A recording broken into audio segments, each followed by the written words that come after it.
Welcome to Delft Stack. If you have ever tried to open Microsoft Edge only to be hit with a side-by-side configuration error, you know how frustrating it can be.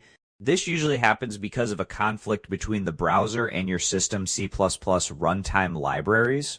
Let's get it fixed. First, let's try the easiest solution. Assemble repair. Press Windows I to open your settings.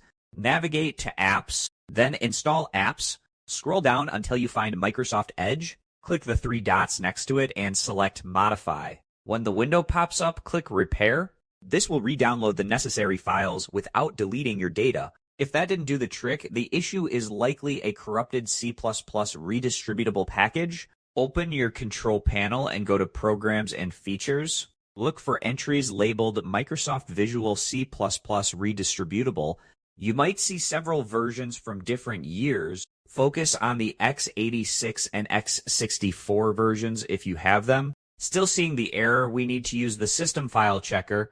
Search for CMD in your start menu, right-click it, and run as administrator. Type this command sfc/scan now and hit enter.